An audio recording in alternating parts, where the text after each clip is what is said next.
All right, guys, welcome back. So in the last video, we talked about favorites. Now, it really helps us out filter what we only need for certain projects. So in our events, we bring in a ton of stuff, right? Probably a lot of stuff from your camera or SD card, and you don't need all that. So we learned how to filter that out in the last video and set what we needed to our favorites. So what I'm going to do in this video, we're going to create a project as clean and orderly as I know how. So what we're going to do is, first things we're going to do is we're going to right click on first event.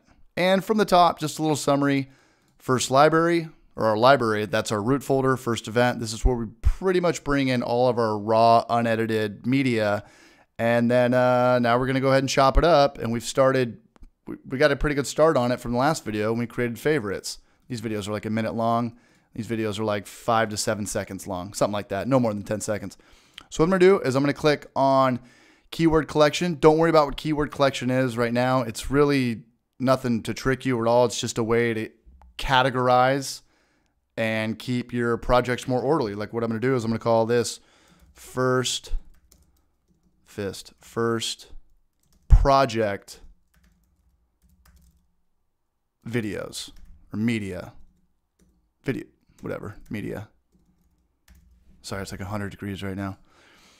First project media. Now what I'm going to do is I'm going to go ahead and, well, I want to take my favorites, what we chopped up from the last video.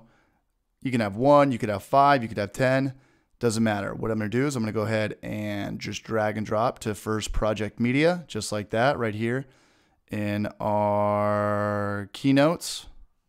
And what I'm going to do is I'm going to go ahead and right click on first event, and we're going to call this new project, and we'll call this first project. And yes, we do want to save it in the event first event, which we created in like the second or third video. Okay, just like that. So we've got our project up here and we've got our media down here. Now, what you want to do, I think I'm going to save it for the next video because it's kind of confusing on how you can add or delete stuff from your timeline. So that's kind of it. And just for good measure, I'm going to go ahead and grab this project right here and I'm going to drag it into our first project media, just like that. So just grab one of your clips and drag and drop it right here. And if you've done everything right, it should say first project. It shouldn't be like if you just go ahead and right click on this. You never want to do this, open in timeline. It changes, it goes back to your event. We don't want to do that. We want to stay on our project. So do not right click, drag and drop. There's other ways we're going to talk about it in the next video, but that's how we just created our first project in Final Cut Pro. Good luck with this, guys. Hopefully it made sense. I'll see you in the new videos where we talk about keywords. Did I call it keychains? Keywords. And we'll talk about adding our media to our timeline. And yeah, after that, we're really going to get into it. All right, guys, good luck with that. I'll see you over there.